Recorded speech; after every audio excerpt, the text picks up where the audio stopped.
It's showtime.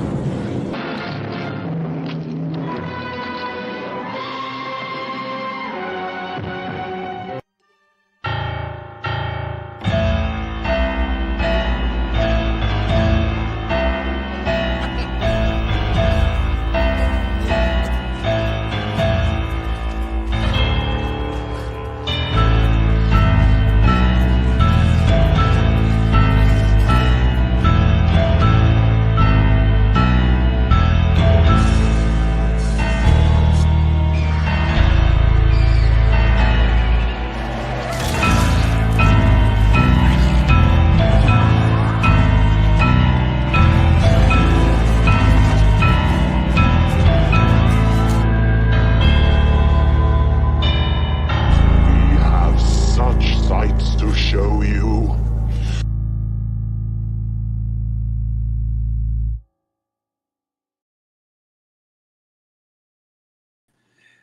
Hello, cadets. Welcome to another episode of the Big Monster Briefing Room. If you were watching a few minutes ago when the show started, you would have noticed that I think Hazzard's thinking about her boyfriend.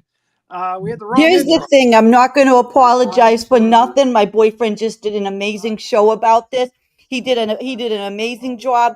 And you know, sometimes I like to daydream. We did that. We're doing the same movie that they did on Tuesday. That's true. Exactly. And I don't think we can do it better, to be honest. I mean, he's a powerhouse of knowledge. He knows everything about I don't know. He was like worshiping the movie in the ground it walked on. He was very kind to it. I don't know if people are going to like our take on it or not. He has a respect for the art form. Okay, he takes this stuff very seriously, and he's very prepared. And he knows everything. So you know, I say this is a slipshod training film. Let's see what Master Sergeant Havoc has to say about it. Let's bring him up. Important for duty. We were watching that same training film the other night, and they were all kind of all gushing over it and everything. But what struck me though is that lady, what's her name, Anastasia. Major Anastasia. Yeah. Major. She was saying some stuff about you. I don't know. I didn't take kindly to that. Oh, I didn't catch that. I know she says nice things to Roland. Yeah, she was. But then again, he's such a chick magnet. He was hanging look, all he's over a chick Roland. magnet. I already know he's got the BDE. You can't stop him. You can take the tiger out of the jungle, but not the jungle out of the tiger. And that's the thing. And you know what? Thank you, Master Sergeant, for recognizing this is the person I'm talking about. I'm not going to dignify her with her name, but I'll just say this: that she's not professional, and that's what I keep talking about. I'm not being biased against her or nothing, but she brings up things that are not kind to other people on the cosmos, and I just think it's beneath her. That's exactly what I'm saying. I've been saying the same thing. So we had kind of a misfire on the show opening here, but that's okay. We got it squared away. We got the right opening on this one. We're doing Atragon, which is the name of a giant atomic submarine, and that's the one thing about the film that I kind of like. I kind of dig. Although they really could have done a lot more with it, I think. We'll talk about that when we get to it. This is the introduction to the Kaiju Manda, but totally wasted. All of his scenes are dark underwater. He's only in the film for about 5 minutes, and then they shoot Christmas snow all over him. So it's just kind of a lackluster ending to an otherwise I think they kind of threw this one together. That's my feeling. So we start off with a taxi ride, a Toho taxi ride, as we say, and the guy in the front seat is actually an agent from the underwater city of Mu.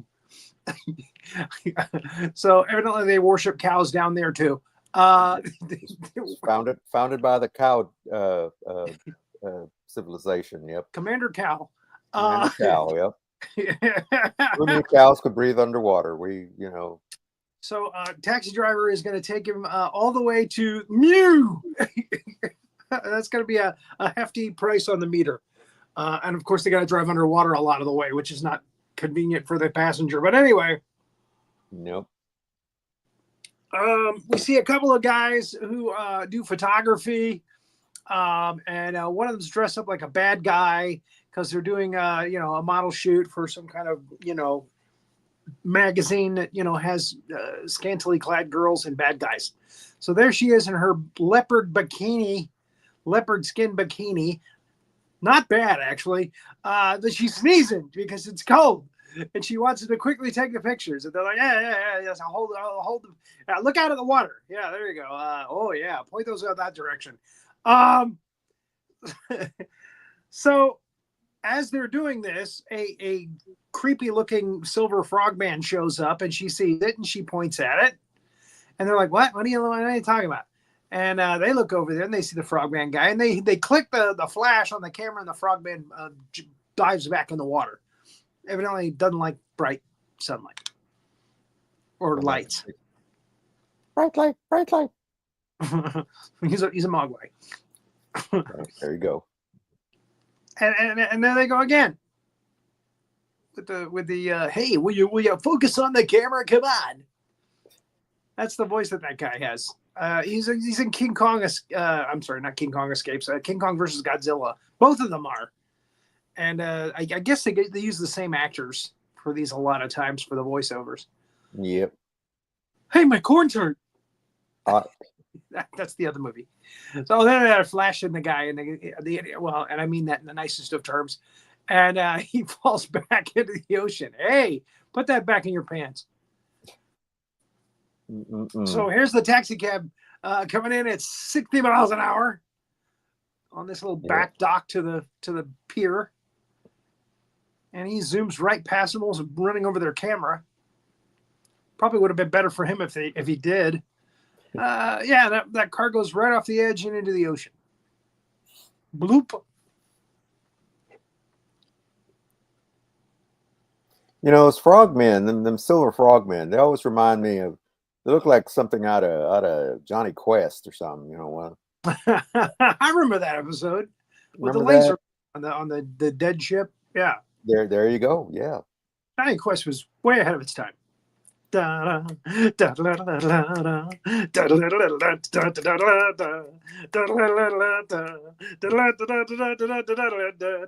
favorite was the giant spider kind of thing, the spy robot. Oh, the spy, yeah. Robot I spy. like that one, the robot spy, and I like the one with the mummy. I thought that was pretty good. The mummy was good too. The mummy was pretty good. Gotta admit. And the one I bet Hazzard remembers the one with the Bigfoot in the monastery. I could never forget. And all those fake Bigfoots. Yeah, yep. They're like Yeti.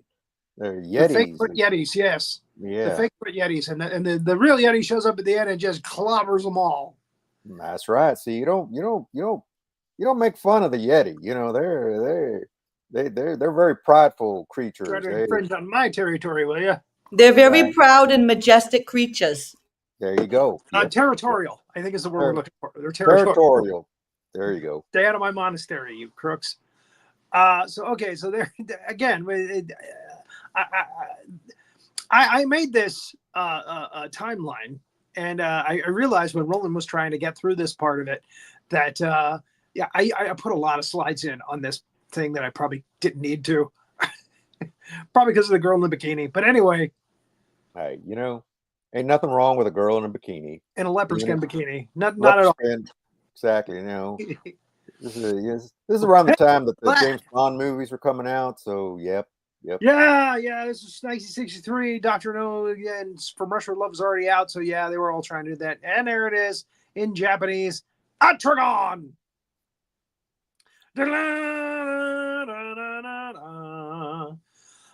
So they're pulling the car up out of the water.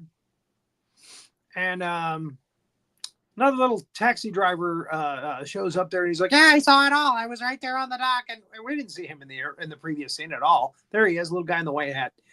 And he's like, I saw it. It went right into the water. And the guy next to him in the brown suit is a detective, Detective Ito, played by you'll recognize the face, I'm sure, Hiroshi Koizumi. And the two guys, the photographers that work for, crappy magazines, Tadao Takashima and Yu Fujuki. And again, yeah, they're in a couple of these movies as well.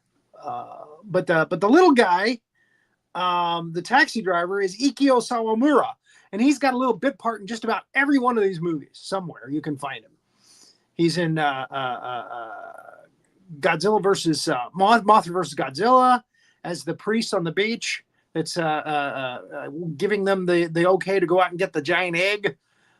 He's in Ghidorah the Three-Headed Monster. He's a homeless guy that gives his coat and hat to the princess for her gold bracelet, and they call him like the honest thief or something like that, honest homeless man or something like that. Anyway, he's been in all these damn things up through Terror of Mechagodzilla.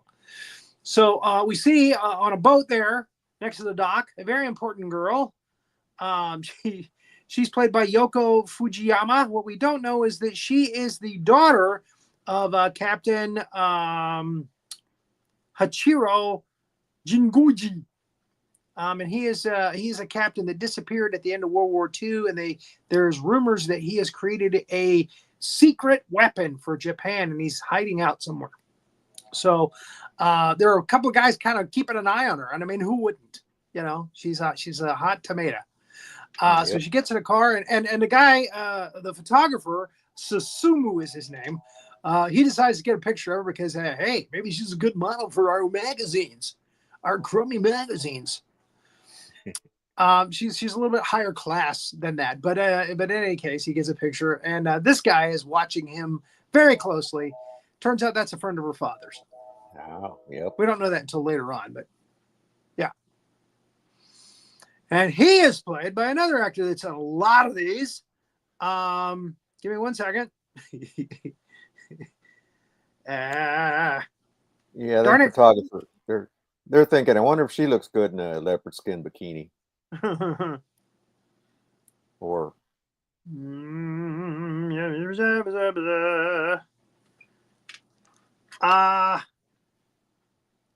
Tome Amano. He's played by Yoshifumi Tojima. Again, you'll recognize him from Mothra vs. Godzilla as the sleazy guy that buys the egg. And he plays a lot of captains and generals and stuff like that in these films a lot too. So there he is. So they get a picture, which includes her license plate number. They're going to look her up. And they go to their dark room and they start, developing the pictures. Hey, there she is getting in the car. I wonder what she'd look like in a leopard skin bikini. She's class act. Then they got the license number. And there's the secretary in their office. Yeah. And Detective Ito shows up. I like her. She's all kinds of sassy. She's like, I think, what you guys been up to back there? The cops are out here looking for you. Yeah, she's a sassy secretary, that one. So yeah, Ito shows up there and says, hey, you guys got pictures for me? I'm trying to figure this whole thing out. And then like a smoke grenade goes off, and the pictures are stolen.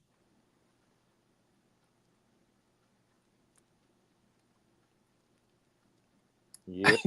What more can I say? So then we go to Admiral Kasumi's office. He's played by Ken Yohara, who's in a lot of the earlier Toho kaiju films, and Gorath, which I really don't call a kaiju film because there's a giant walrus in it for about 2 minutes, and he's very easily killed. So I don't consider that a kaiju movie. It's more about the meteor than anything else, and I've said that probably 100 times on this show. And then this guy shows up. He is supposedly a reporter. His name's Uto Uno. He's played by Kenji Sahara. Again, just about all the Godzilla films, he's somewhere in them. And you know what?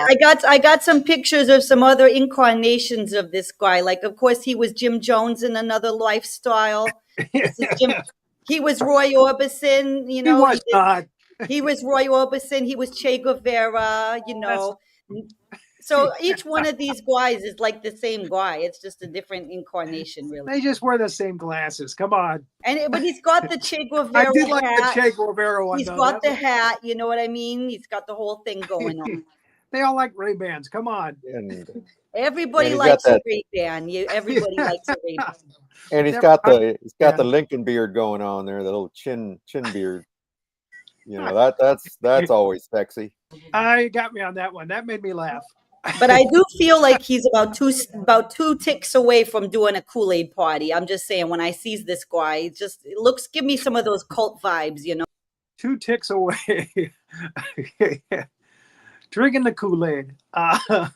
So anyway, he's like, hey, I'm looking for the Captain Hachiro Jinguji, yeah?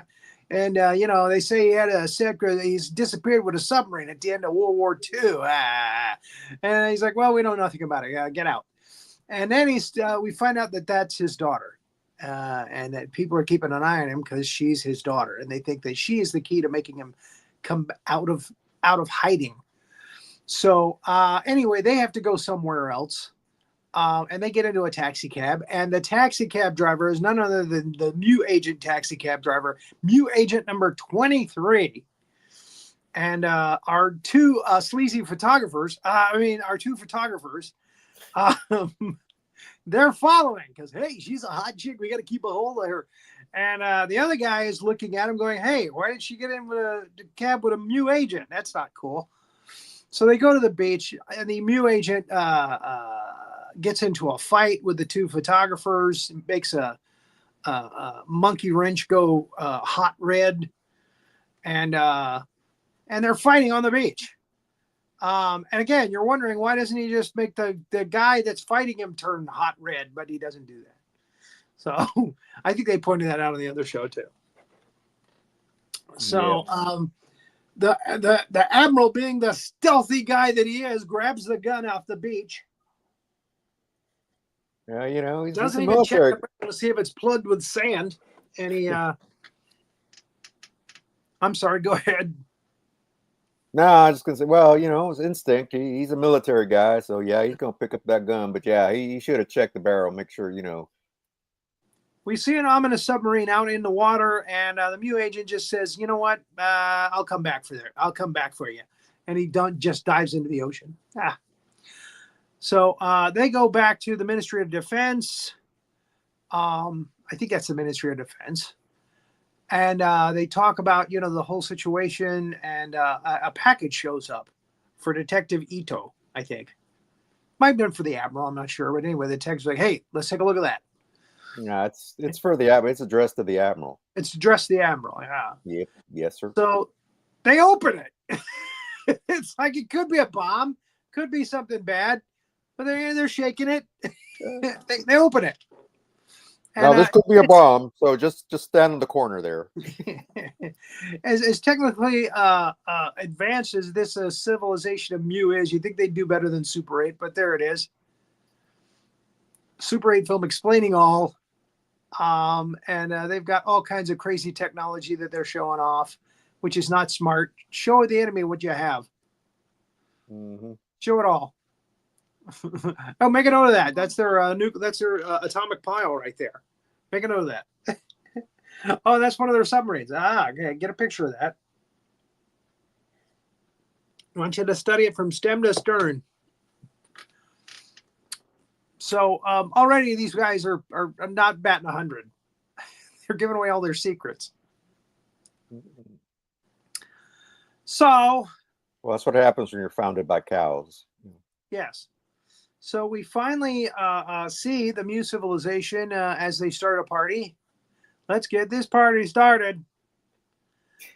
And they got that rave going on. Yep. Fashion-wise, they're a little behind the times. Jim Jones. Jim Jones. Out the Kool-Aid. This is his kind of party. I'm telling you, I called it the whole way. It's his type of party. Get out the Just Kool-Aid. look at it. Get Jim out your Jones Ray-Ban. vibes. So we see a ship here, and they have a giant undersea dragon. Okay, at their beck and call. But they decide to use these floating glowing balloons to destroy this ship.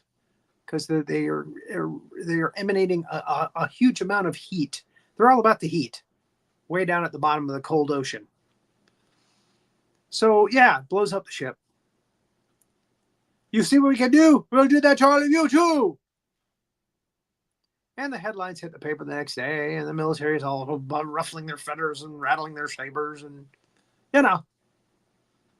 Yep. That's they do.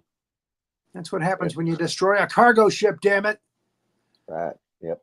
We're sending out the whole military. By gosh, we've got space satellites. By gosh, we'll figure out where you are, and we will. You'll pay. So, a submarine. I guess it's an American submarine. I'm not sure. They look American. They see the Mu sub, and they chase after it, and it goes very deep, and they go very deep, and their ship starts to break apart, and it kind of implodes. We're going too deep. That's what the guy's saying right there. We're going too deep. Full speed ahead, damn it. I'm telling you, with the BDE, that's what I hear all the time. You know, that's just one of the things with the BDE that we got to deal with. BDE? What the hell is that? You already know what the BDE thing is. Yeah, Master Sergeant. They're going too deep. What? The BDE. Oh, BDE. Yeah, big dingus energy. When you got the BDE like Roland does, he's always going too deep. Big dingus energy? Big dingus energy. Yep. Jeez. Big dong energy. How many D words can we use for that? Big dork energy. All of the above. Yep. Big donkey energy. Big donkey energy. Anyway, I like dingus though. And maybe I should rephrase that. That particular word is my favorite of the group of words. Great. People are going to create a meme that says that now, probably about me. Oh, I like. You're going to be memed, General. There's no way around it. The fans is going to meme you. They're going to meme me. I know. I get it. Now, the defense commander is played by Susumu Fujita, who plays a lot of these kind of defense commanders and generals and things like that. He's the one on the bottom right. The other guy on the bottom is also in several of these old Toho kaiju films. They usually play dignitaries. They usually play military guys, presidents, that kind of thing, premiers, I should say. So, yeah. So they get a call, and the captain's right-hand man who's been watching the girl, played by Yoko Fujiyama. Her name is Makoto. He's picked up, and he's not going to talk to anybody except for the admiral and the daughter. And they bring him out, and he's like, "Oh, hey, what are those two pornography photographers doing here?" They're everywhere. These guys are invited to everything just because they got a picture of a license plate. Sorry, folks. If we do the same movie in the same week, you're going to hear some of the same shtick. I'm not going to candy coat it. I'm a hack. So they hear a message from Mu saying, "You're getting too close. You better back off, or we're gonna make you see." And the guard is knocked out, and they, that's that. Hey, how'd they get in here? So this guy tags along, and we know he's a Mu agent. We already know it. The one played by Kenji Sahara, Uoto Uno. Che Guevara. I'm going to call him Che Guevara from now on. There he is. Let's call him Che. Che. Michael Che. And they're on a Pan Am flight. So they're going far. What's he doing here? He kind of stinks. What? So what's that guy doing here? He kind of stinks. Because he's wearing a coat in summertime? An overcoat? Yeah. And a scarf? They're like, what's all that about? They never questioned that. They were like, You know, what is all that about? You know, yeah, we gotta let the photographers come with us everywhere. Otherwise they're gonna be crying fake news and all that. Anyway, yeah. they'd be raising all kinds of cane online. Actually, there was no online in 1963, but there was no Fox News back then either, or CNN. I don't even know if ABC and CBS were around back at that time. Maybe. Oh yeah, they're around. The main three probably were. Okay, so now we get the the High Priest of Mu, played by Hideo Amamoto. Again, played as a lot of these films. And that, by the way, Agent 23 is played by Akihiko Hirata, who is, Dr. Serizawa was his most famous character, but he's done a lot of stuff in these movies. And the photographer Susumu makes a little time with Makoto in the mist there, in the fog. Hey, baby, like to take some pictures? You're kind of cute. We brought a we brought a leopard skin bikini just in case. Just for you. Got it right here. You don't sneeze a lot, do you? The other photographer from the other newspaper is wearing it right now under his coat. So he's got the coat buttoned up. And he's watching from up above. He's making time. Feels so good. Che, come over here. Show her the bikini. So, by the way, I don't get to wear this outfit much. Speaking of outfits, I don't get to wear this one much. The blue one. My blue camouflage outfit. Only in movies where there's an undersea water monster of some kind. So I'm very happy that I was able to pull this out and dust it off. My tactical undersea camouflage suit. And they're under the water, keeping an eye on where our gang is going. They want to find that captain just as much as everybody else, even more so. So get out. I know you got a long coat on and a scarf, but get out and push the Jeep. I'm even going to tell you, look over there. He's pointing out like minerals and stuff in that mountain, right? Yep. So the island is rich in minerals, and it is a Japanese stronghold left over from World War II. And the admiral is showing off his Charlie Chan hat, and they all get ushered into a room, which looks like a set from Get Smart. Sorry about that, Chief. And the captain, Hachiro Jinguji, comes in, and his daughter is very surprised to see him, and he basically just ignores her. It's like stone cold, turns his back on her during this meeting. Just does like, oh, you're not here. Talk to the hand. And the admiral's like, it's good to see you, my friend. We want you to come back. We want you to share your new technology with us if you have anything. And, but that's not the only reason we're here. We want you back too. Something like that. Yeah. And he's like, maybe. And then the daughter steps up and he's like, I don't know you. Yeah. So bad, folks. It really is. He just doesn't want to acknowledge her. He's not a dad guy. He's not a fatherly type. He's a military type guy. And he's probably right in the fact that, it's probably best if she stays away from him. So anyway, so he tells him, yes, I do have a secret weapon called Atragon, and I will show it to you tomorrow. And here we are tomorrow. They're getting ready to show them the thing. And that photographer is there. Hey, don't mind my scarf and my long coat. My name's Che. Uoto, which is Japanese for Che. And take them downstairs into a big kind of bunker area. And that's where they see Atragon. It is a giant submarine that can drill through mountains and poops out the rocks in the backside. Pretty impressive. and it's able to fly, and it's got a nice laser beam and a nice little like kind of it can spray snow trees, for Christmas.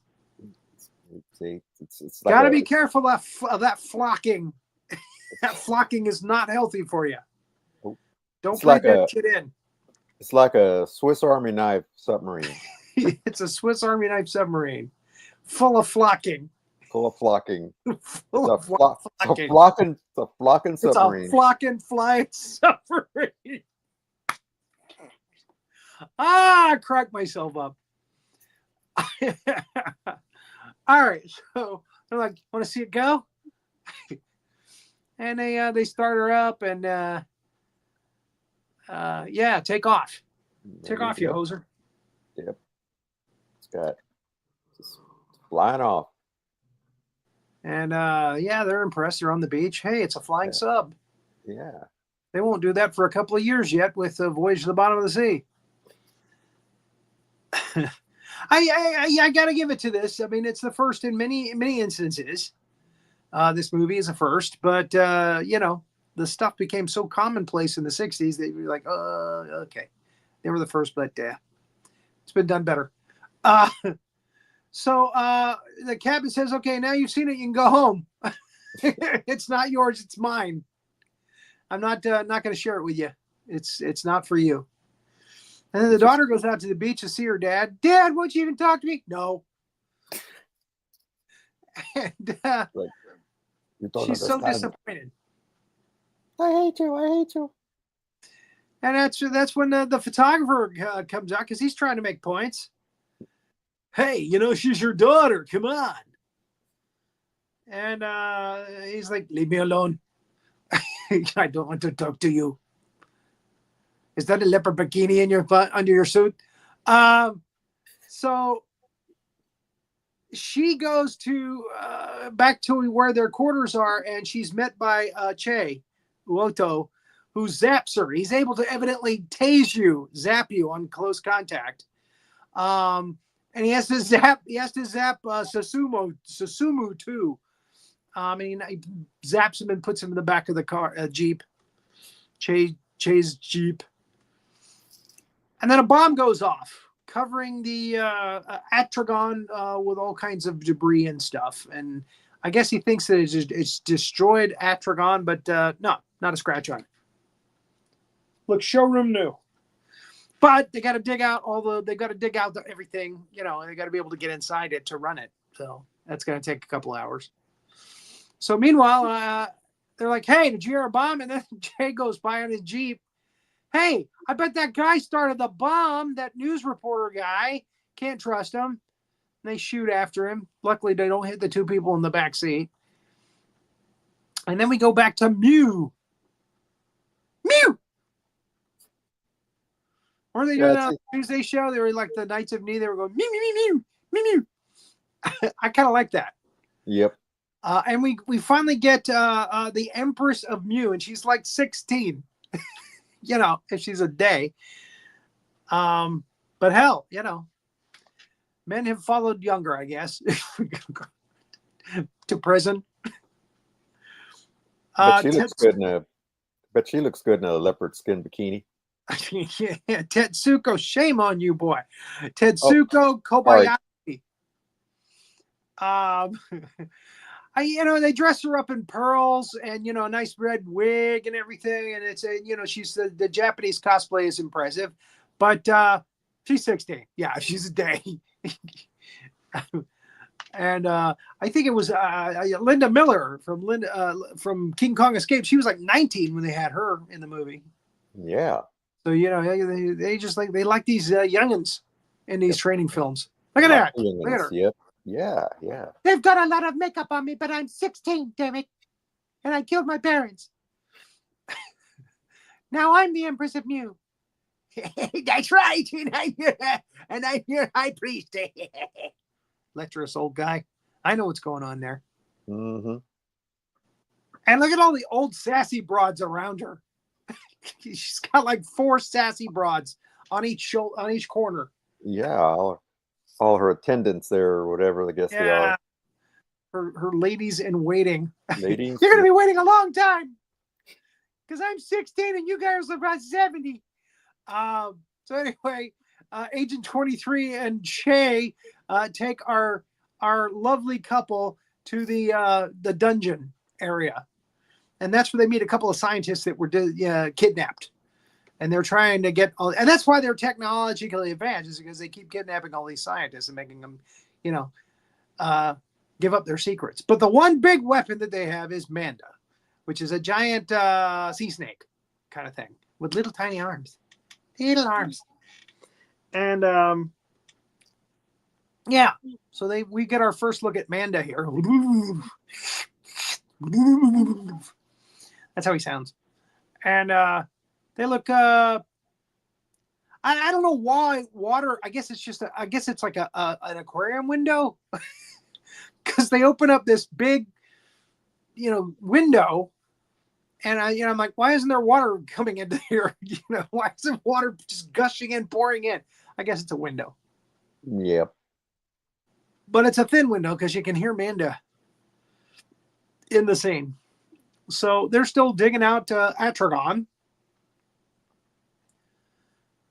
and at that time, the Mew people, the frogmen, attack.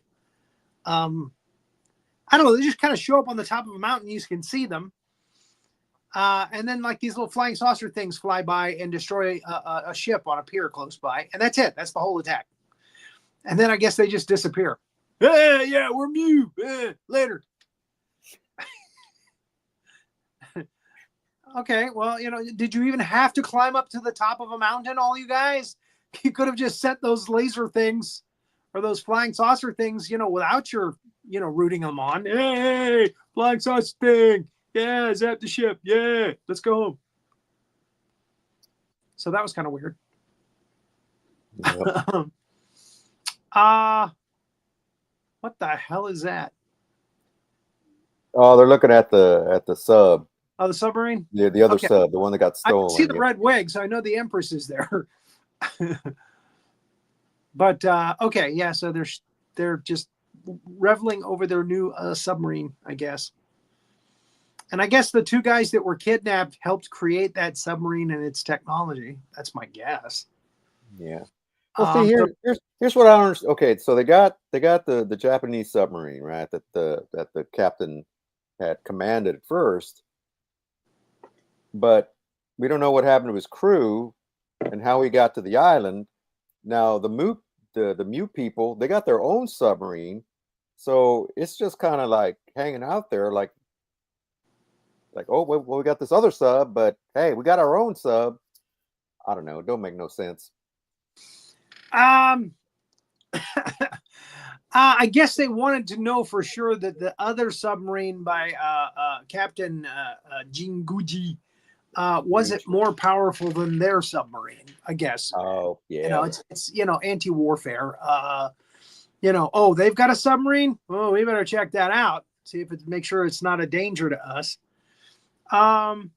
So and let's just send somebody to put a bomb there and destroy it. Yeah. But see, Why that's not? the other thing. Why do they need to build a submarine? Because they got this big giant sea snake thing. He probably could have made short work of the military, all branches. And again, we do see him in Destroy All Monsters actually do a rampage in the daylight. Yep. And as the guys on Tuesday pointed out, the whiskers were gone though. So he must have froze his whiskers off of that flock, that snow flock that they were using. Yeah. But Manda actually, is attacking Tokyo with Godzilla and Rodan and Mothra in that scene, and he does some damage. He doesn't even slow down, So here we have, the different places in the world are getting message from you. We're going to attack, and you better be careful. You better beware, because we will destroy your cities. So we are declaring war. So again, the military gets out there. Hey, let's put those planes in this direction. Let's send those jeeps in that direction. Those military. Let's get the best out of this stock footage, okay? So they yes, indeed. So they finally get the trap door open on the top of Atragon, and they're able to get inside as the planes and the war machines are moving into place. We better get an Atragon out there because these guys are going to be fed their ass. We already know. Actually, they don't because they haven't used the laser, the dragon laser yet. That's the one thing that they haven't shown. So yeah, they're getting into the ship,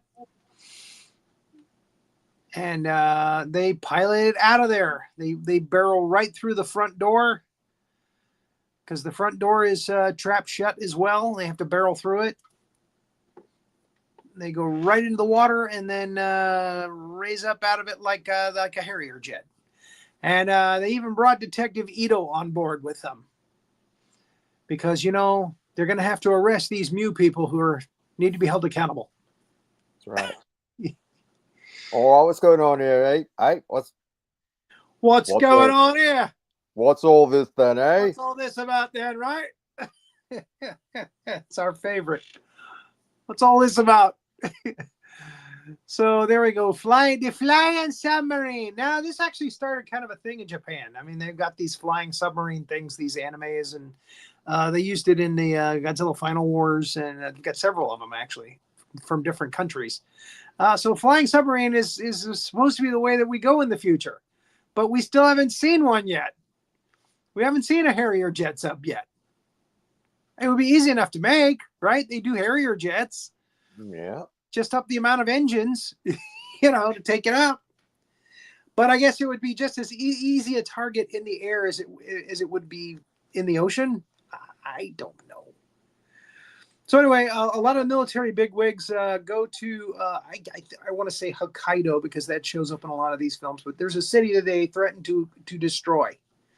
They said, we're going to destroy this city at the stroke of, I want to say 11, because that's what the clock said just now. And so anyway, the clock strikes the top of the hour, and all of the manhole covers are blown off of the holes in the street, you know, with some like heavy duty steam. And again, they're all about the heat. So there it is. Bah, bah, bah, bah, bah. They're just popping those manhole covers. And it's like, they're going to steam the city to death. It's a good thing we evacuated. And then the whole ground just kind of caves in. It's like an earthquake. It just kind of crumbles down in on itself. Yeah. What's that called again? Havoc? Oh, I think they called that a sinkhole. Yeah, there you go. They said that Tuesday, and I forgot what they said. Anyway, but yeah, that's it. Sinkhole. Yep. Now you're the hack. I'll take it. Made you do it, didn't I? I made you. So anyway, yeah, that city's destroyed. It falls, it crumbles in on itself. Meanwhile, out in the ocean, a giant dragon pops out of the Mew submarine out of the front of it. He's got glowing red eyes, and he's got like a red laser thing going on. Oh, it just sound like Norm Macdonald. Yeah, he got a big red laser thing. And he zaps the military ships. One by one.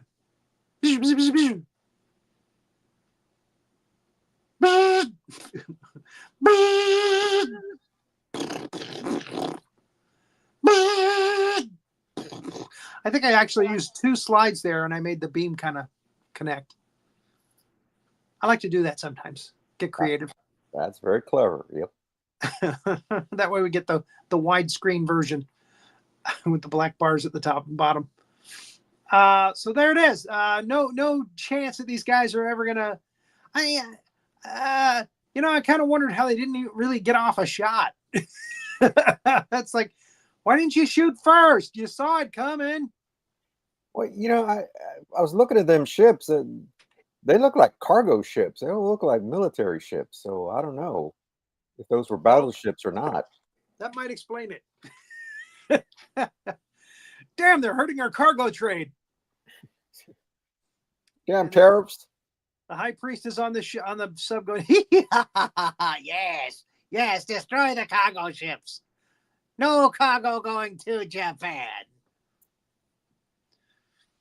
And then Atragon shows up. Up, Chip. Dive. Run away. So they dive under the ocean.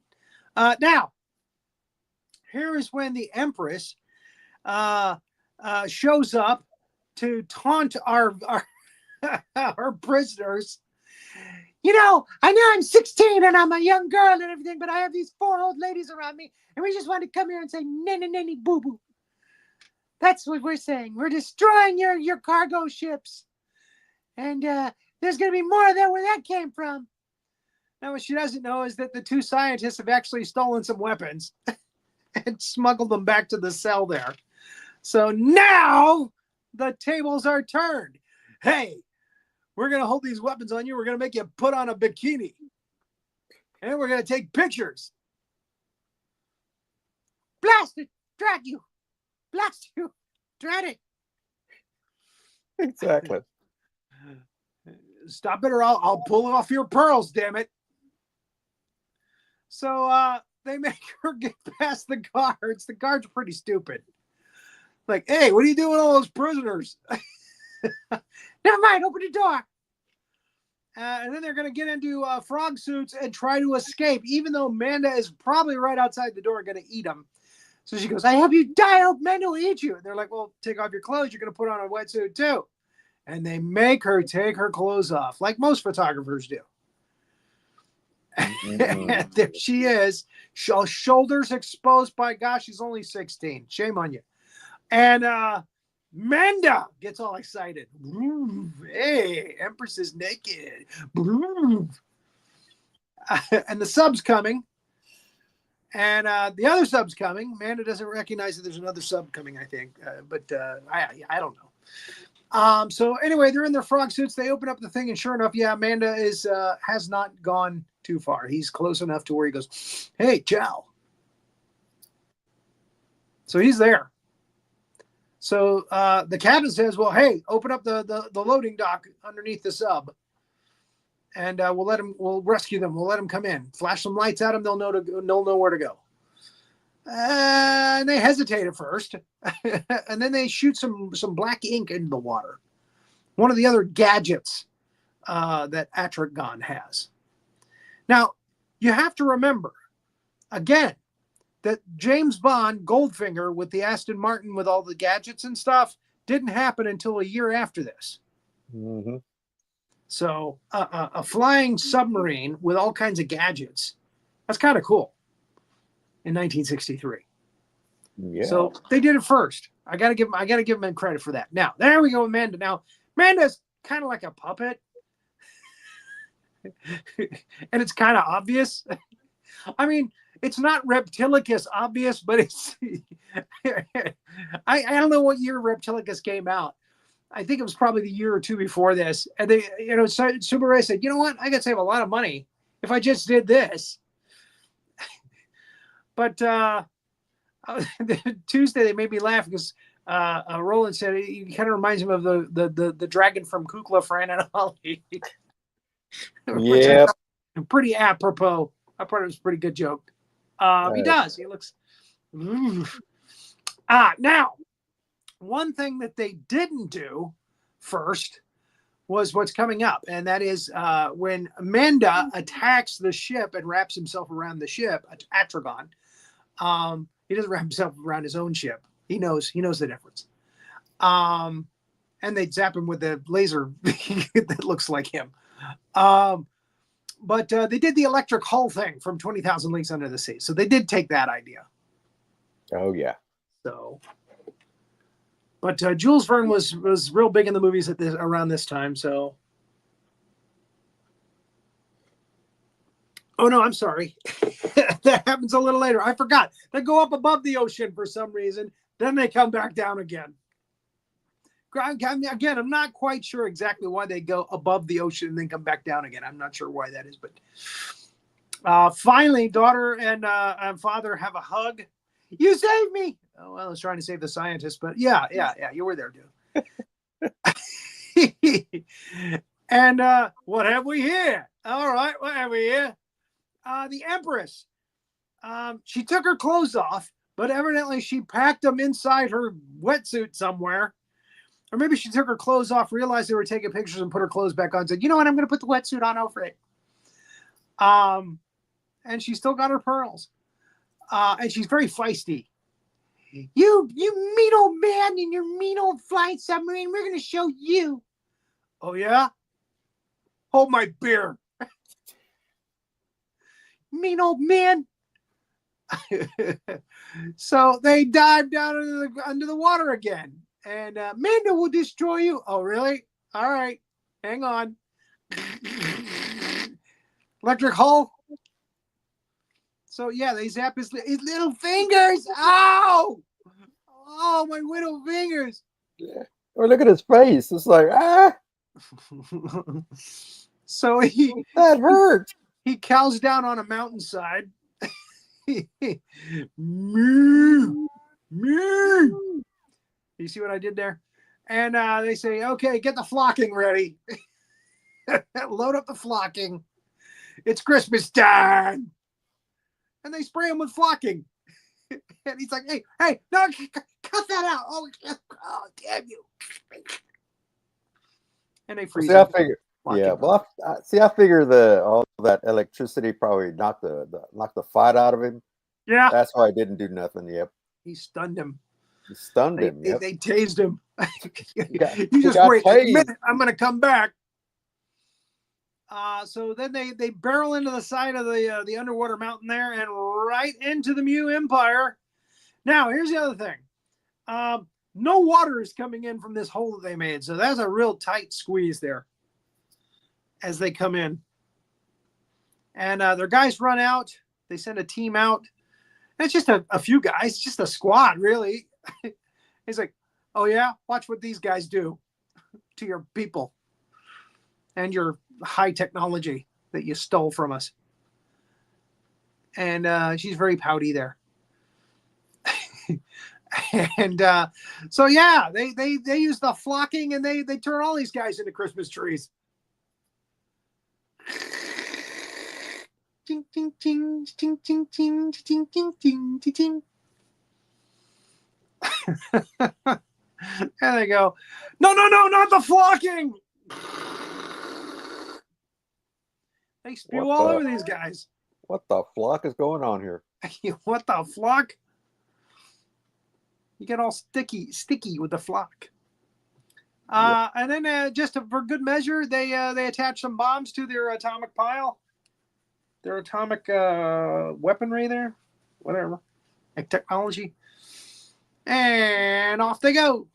Back into the sub. Set the timer for 5 minutes. Make that 3. So then they spray, on their way out to add insult to injury, they spray their, like the wheels, the cogs of the engines. They spray those and flock them all up too. Yeah. We're going to flock you up completely. There you go. Oh, they look festive, but damn it, they don't move anymore. Ching, ching, ching, ching, ching, ching, ching, ching, ching, ching. Off, Rudolph. Off. Dasher, Dancer, Blitzen. So they fly away in their magic submarine. Big giant red sack over the captain's shoulder. And the Empire of Mu blows up in a big red explosion.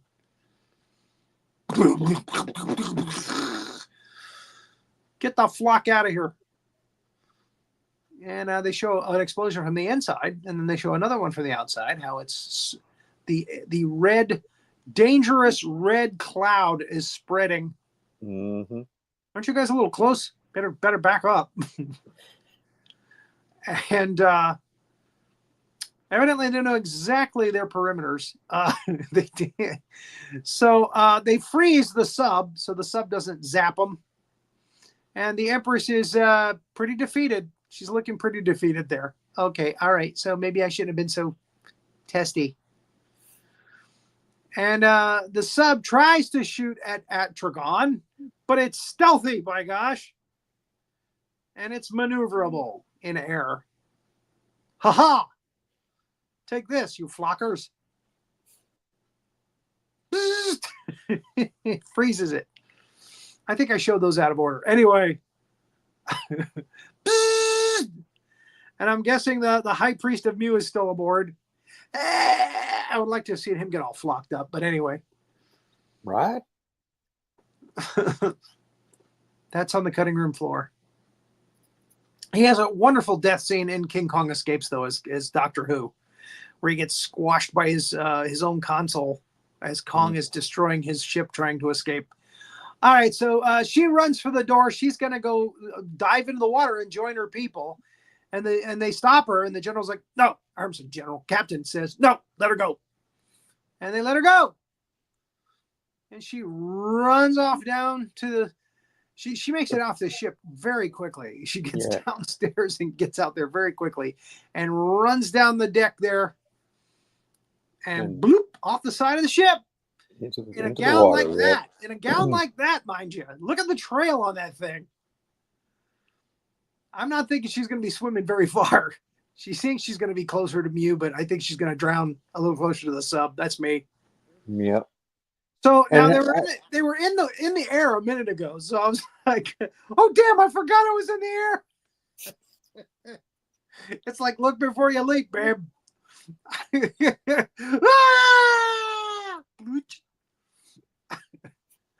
Yeah, let's see how far you get with that long train on that red dress. So yeah, the journal's looking all imperial and yes, for Japan. Take that, bitch. Look at the admiral, his arms all crossed and everything. That's some body language there. I don't care that you jumped in. His daughter's a little more, Makoto's like, oh, how sad. They're like, that fucker. The end. Happy ending. So that's it. Atragon.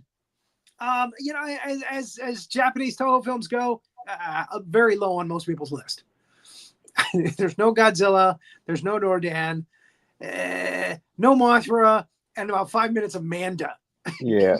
Yeah, it could have just loved. Kind of only in Destroy All Monsters. And then they used some stock footage from Destroy All Monsters of him in like Godzilla's Revenge. And I think even maybe Godzilla versus Gigan is one of the monsters on the island that's being destroyed. Anyway.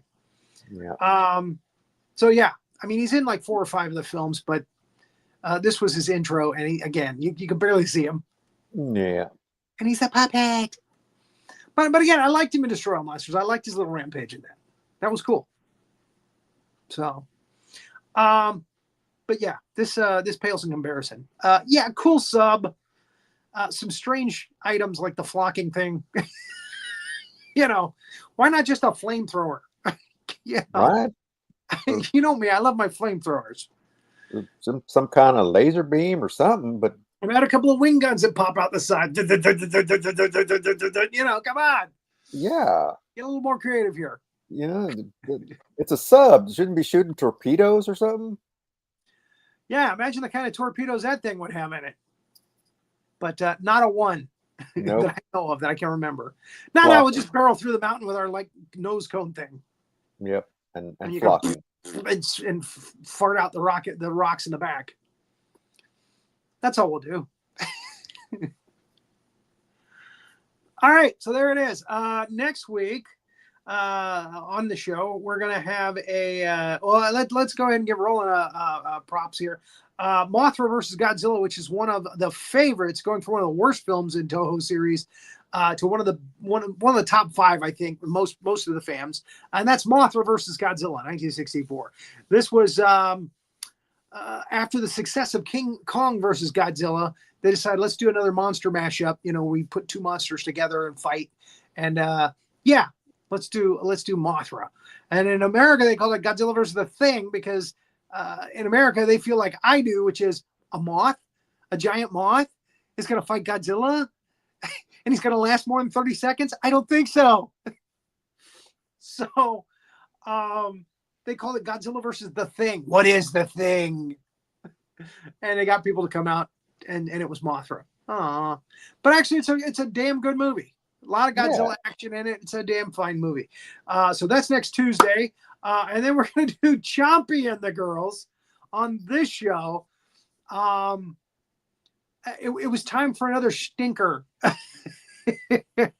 Actually, it's not a bad movie. It's a low budget movie, a la Spookies and Frog.